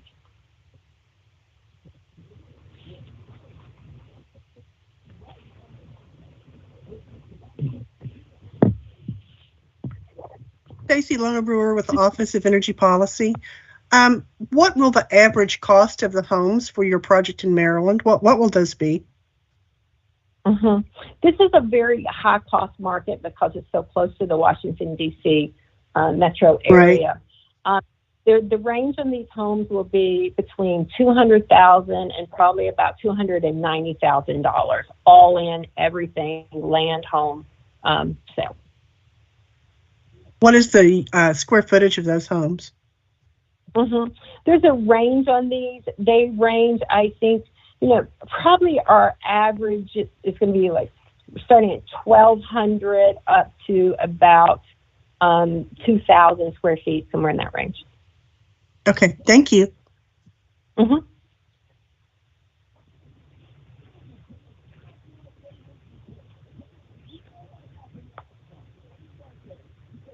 I just want to come and visit. Oh, yeah. I'm not sure who's saying that, but reach out to me and we'll put you on the invite list to come and see. We're going to be holding an open house probably late May, early June with all the stakeholders and policymakers to tour probably the first 4 to 8 homes. And all the infrastructure is under construction right now, along with, I think I showed you the community building.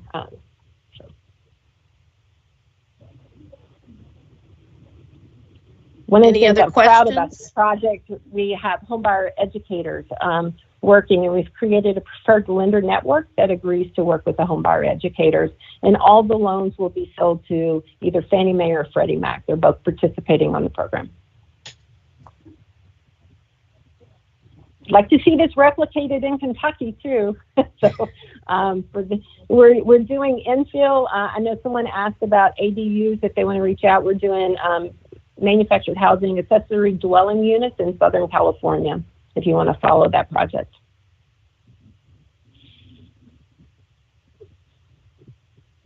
Any final questions for any of the 3 presenters? This is Lona Brewer again. I just want to say, I think all 3 of these presentations have been wonderful.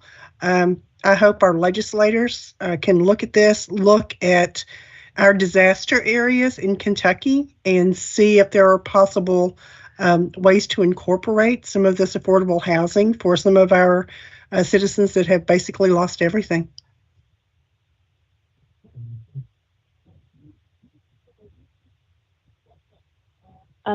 If I can, we may be running late. I know this says that I was going to do mobile home replacement. I just wanted you to know under the advocacy side, a new program was created in Congress in the last omnibus bill called PRICE. It's $250 million to upgrade manufactured housing communities, particularly resident-owned communities, and it includes mobile home replacement in communities. It's the first time our national network has been able to get a new federal program for manufactured housing. That's great. I just want to say thank you, Stacy, and our other presenters, and for the comment about using these modes of construction for our disaster areas. That's part of why we wanted to feature them today. We've got this blistering shortage of just units, homeownership units, rental units, and then And then with the 2 disasters, that has just been exacerbated. And we've got to figure out a way of delivering a lot of units to market a lot faster. And I don't know how we do it without some new construction modes. And I'll stop there.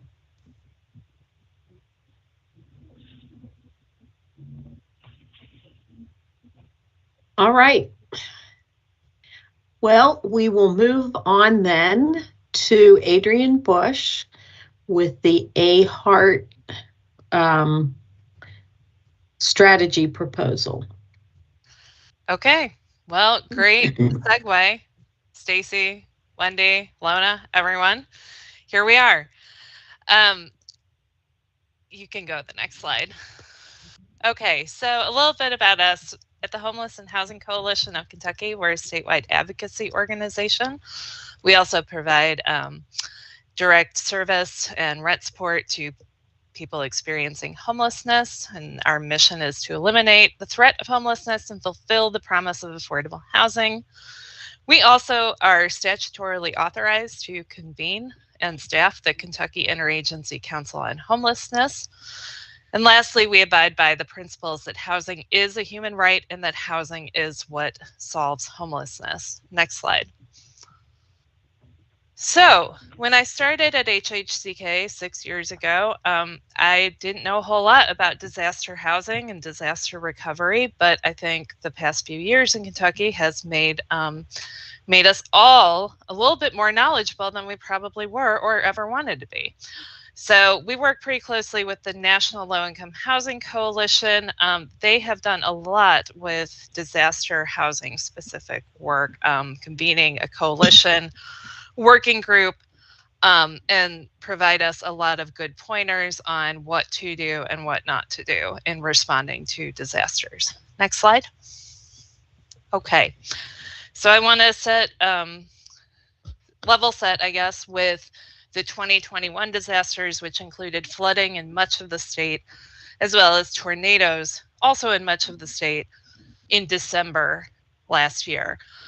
So the state is currently doing a community development block grant disaster recovery plan. That plan was developed by the Department of Local Government and has gone through the public hearing and public comment process. And in the next slide, I'm going to go through like how things have changed since November when the public comment process was going on. But before I do that, at the time, we had DLG had estimated that there was a remaining unmet housing need of $110 million. Of the CDBG-DR money available, they proposed to use $40 million of it, about half the allocation, towards housing, which would leave about a gap of at least $70 million to address outstanding housing needs, again, for the 21 disasters. We're not talking about the 22 flooding. Okay, so we had some observations and comments. We typically do have opinions on about everything that happens in the state. And so one of the things that we liked about it was allowing CHODOs to apply directly for new construction funds for single and multifamily. When I say CHODO, talking about community housing development organizations, official designation. Wasn't really sure, it wasn't clear about whether they could apply for repair of owner-occupied homes. Seemed like an oversight. HUD-assisted property data from those disasters was limited as admitted through the plan. And then we were concerned, as I said, we work pretty closely with people experiencing homelessness, and there were some things that we felt could have been in the plan that would specifically address the needs of those folks. So the plan is back at HUD for approval. Next slide. However, also in November, we started to hear rumblings of an additional $49 million that would be added to this 21 disaster grant. And finally, January 18th, 6 days ago, HUD released the federal notice making it official. And so this is just where we are as a housing policy organization. We're not really clear how this impacts the state plan that it is currently sitting at HUD, the approval, or how much additional housing money will be allocated. But regardless, even if they allocated the rest of the money, the $49 million, towards housing, that would still leave a funding gap. Next slide. Okay, so fast forward to the 22 disasters, the flooding in the eastern part of the state. And as FEMA has been in the region and the stuff is kind of winding down, some people are still in appeals process, but for the most part, FEMA's done, right? We know that for housing assistance, the median award was about $4,500.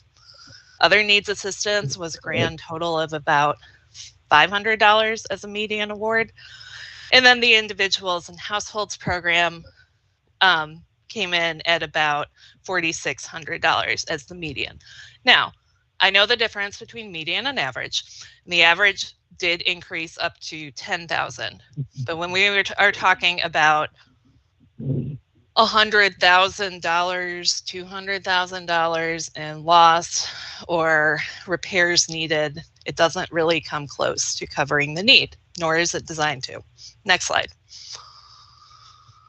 Okay, and also using the work of Eric Dixon with the Ohio River Valley Institute, who's been tracking this, you can see the property damage, the home damage in particular, the first row, comparing it from the 13 counties to the 4 hardest hit counties of Breathitt, Knott, Letcher, and Perry. Of note, about 85% of folks applying for FEMA assistance reported home damage. Next slide. Okay, so what are we trying to do? We're trying to bridge the gap. We're trying to bridge the funding gap between the amount of money that's been available and what we think will become available, and then also the time gap, because here we are. It's been a year since the tornadoes. It's been over 18 months since the initial disasters in 2021 of flooding, and we're about 6 months out from the major floods in eastern Kentucky. In the meantime, we still have folks in temporary housing, which is good. I'm glad to see that we have folks in temporary housing. We also have a number of folks doubled up. We have folks who may have gone back to a house that isn't safe. Or we may have people who may have left the region, right? So, and the number one need that folks are still reporting is the need for a legislative housing response. So what we are asking in consultation with partners such as those in the FAHI network, to various habitat chapters, to the Louisville Urban League and the Urban League in Lexington, providers, strong providers all across the state have said, okay, we need to create a disaster housing trust fund. One that is flexible, one that is modeled, but not as strict as the existing Affordable Housing Trust Fund. That does not imply that the existing AHTF is strict. I'm just saying what we heard over and over and over again was flexibility, flexibility, flexibility.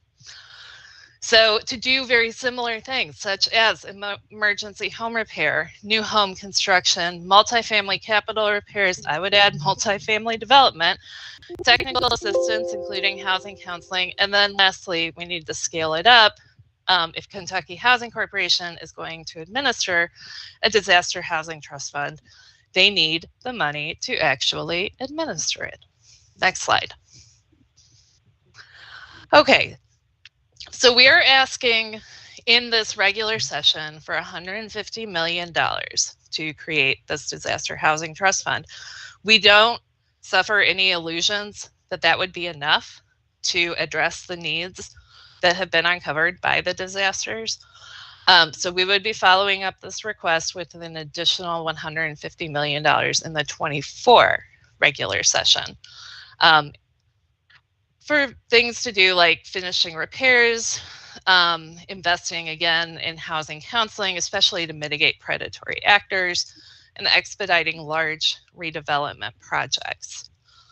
And the idea here really is that we have some sort of mechanism that the legislature can respond when we do have disasters, both past and present and future.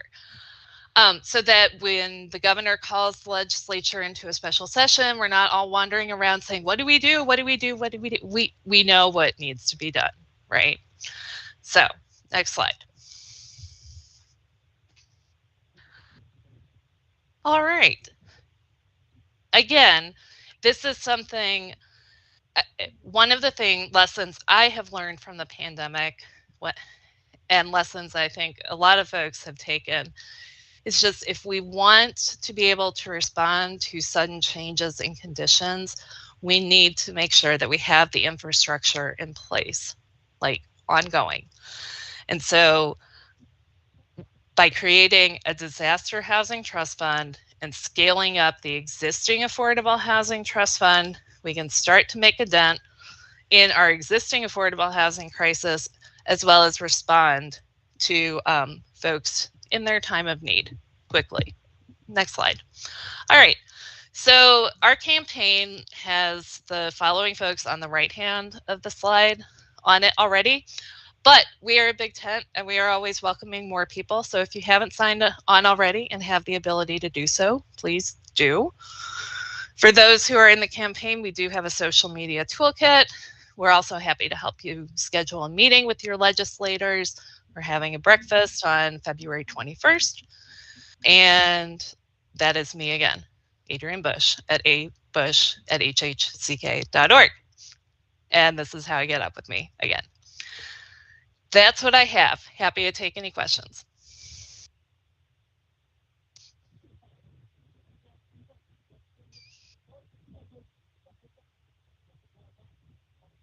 I am wondering if this committee might entertain the idea of signing on to this initiative.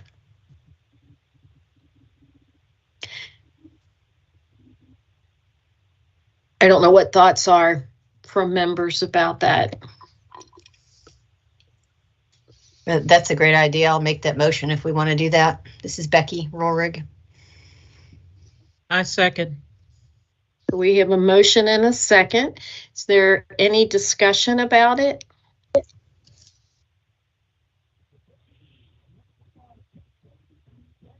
So I'll just go ahead.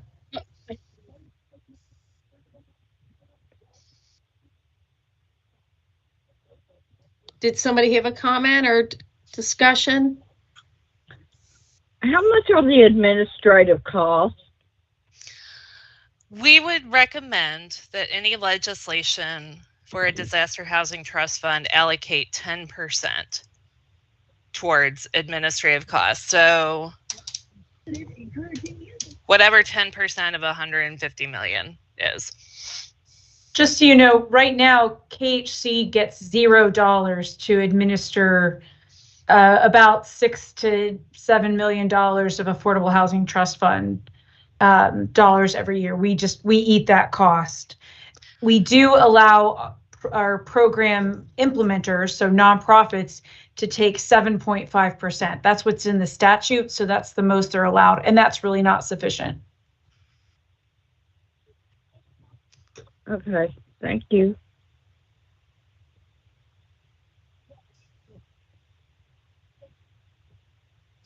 Well, Bev, thank you for making the motion. If it is the will of the group, I'm happy to add on HPAC as a signer, and I appreciate your vote of confidence. All in favor of the motion, please say aye. Aye. Aye. Aye. Opposed? All right, the motion carries then. Thanks, Adrienne. Thank you for having me. Sure thing. We're running short on time. Kelly Reynolds, we have the weatherization program update. Sure, and I can be fast, I think. So no news on the bill funding. We have resubmitted our state plan the second time, met with Department of Energy today. We have some kind of progressive, innovative ideas in this state plan. And so they've really been bouncing those around their headquarters. I think they are going to go. I got that message from our project officer today, but he needs to reject my state plan one more time and let me tweak some language in some of those more innovative ideas. So, he thinks we'll probably get it before May or June. So let's hope. Fingers crossed. All right. We will begin our planning on our formula grant in February. So that's usually when we start planning. We start working on our timelines. We usually have public hearings in April. So kind of work our ways back. The formula grant is due May 3rd. So just know that's out there. And then we are starting to do some multifamily work. We are actually partnering with Becky Roerig to do one of her units. And it's a historical property, so it's even more fun. But we are working on that right now. They're working on doing applications so we can get those into our software system to even see what needs to be tweaked in our software system to make this work so we can just start doing multifamily weatherization. So she's being a really good sport about this. It's taken a long time. And she's kind of our guinea pig. So that in lots of different ways to work on processes and procedures. So right now, one of the things that we have out to our subgrantees is this whole idea of multifamily weatherization. So we put it to a vote. I still have got to tally up the votes, but we are trying to determine if they as subgrantees, we have a few subgrantees, they want to do multifamily weatherization, they want to learn it, do it so that they are equipped to do this longer than our bill money lasts. However, we have some subgrantees who don't think they have capacity. And so right now what we are trying to determine is, should we just make a new subgrantee, award a new subgrantee money that their specialty is multifamily weatherization, and there is one of those that exists in the nation. I know Tennessee is looking to contract with them. They've contracted with a couple of other states, Missouri, Arizona. So we have had some precursor conversations with them, or our subgrantees could continue to administer all the weatherization dollars and then use that outside agency as a subcontractor and to do their multifamily weatherization. So we're still trying to tease that out, what is best for the network and for the program. So those are kind of our updates. Are there any questions? Concerns? Anybody have any feelings on multifamily weatherization?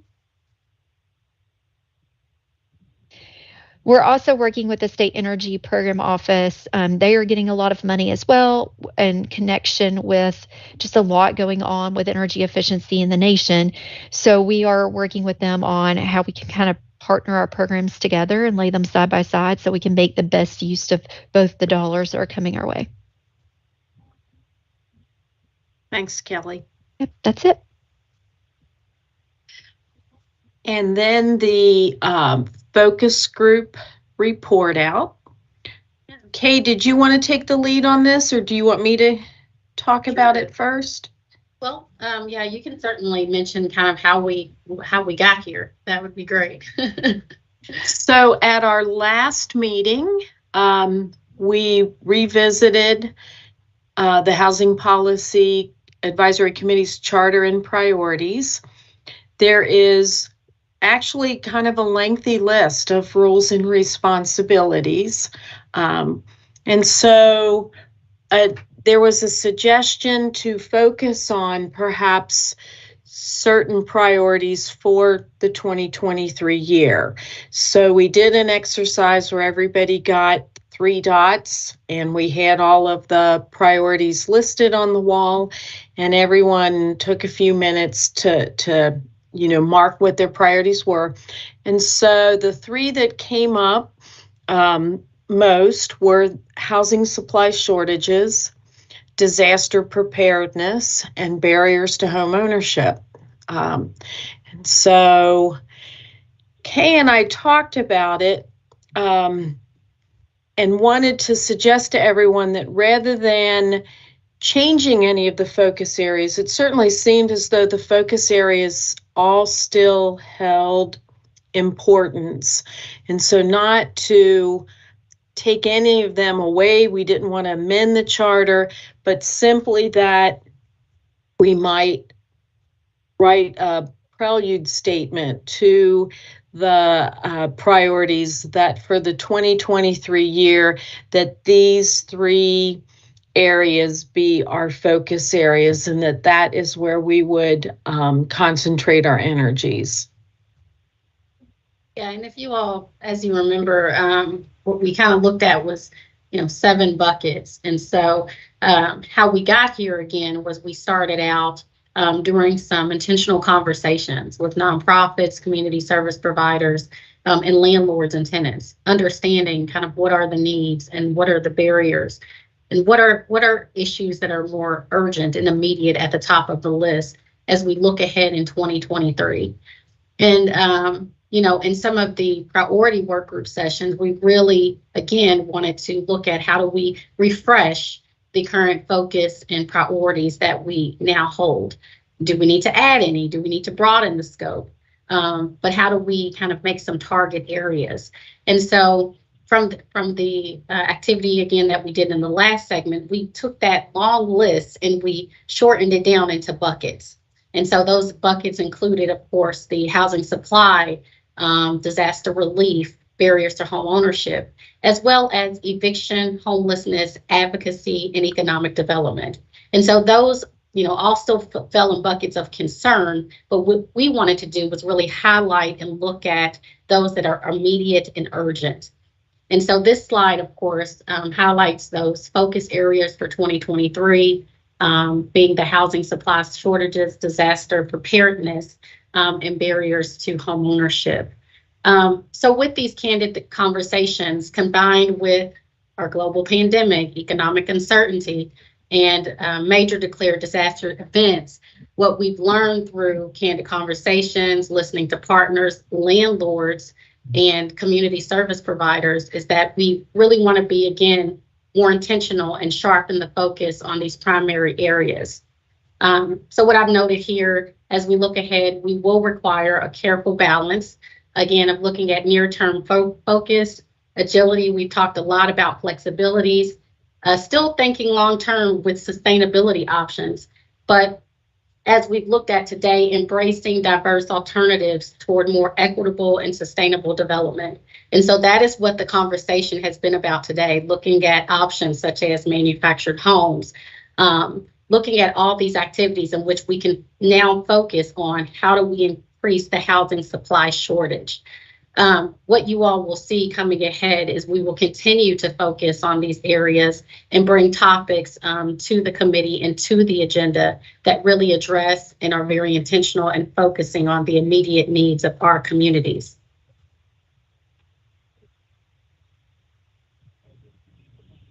And Beth, did I leave anything out? Was there anything else that we wanted to mention?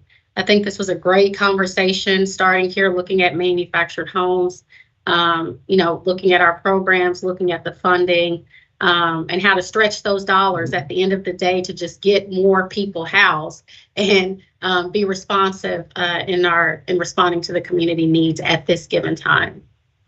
And that is all that I have. There is a business item. I think Wendy wanted to make one announcement from the governor's recent news. Yeah, I just want to let you all know, because over the last couple of years, we have kept you updated on the Healthy at Home eviction relief program, which offered pandemic rent and utility assistance. We stopped accepting new applications on Friday at 5 p.m. Sadly, that funding is winding down. We recently were required by Treasury to give $38 million to Louisville and almost $16 million to Lexington. That's good for them. That keeps their local work going. But it meant we had to kind of reshuffle our plans for those dollars. And we're going to focus the funds. We're still processing applications, even still paying on some Louisville ones that we had in our queue already.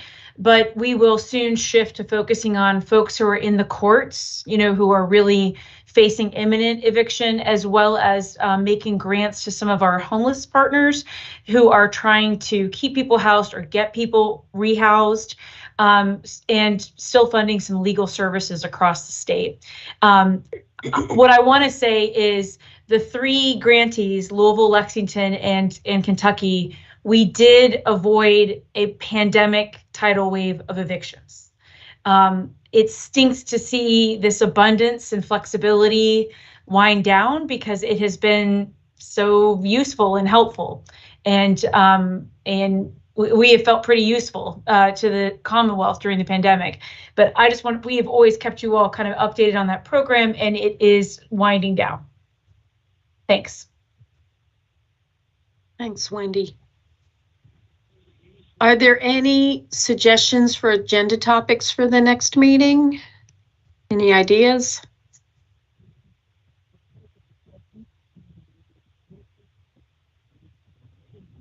If anyone thinks of any, I'd be happy to get them, or you could send them to Kay.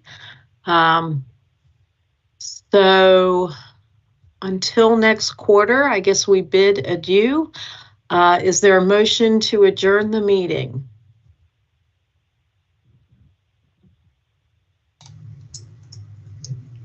This is Zach Worsham. I'll make a motion to adjourn. Thank you, Zach. A second? This is Logan Haynes, second. All right. Thank you, everyone, and see you next quarter. Thank you. Thank you.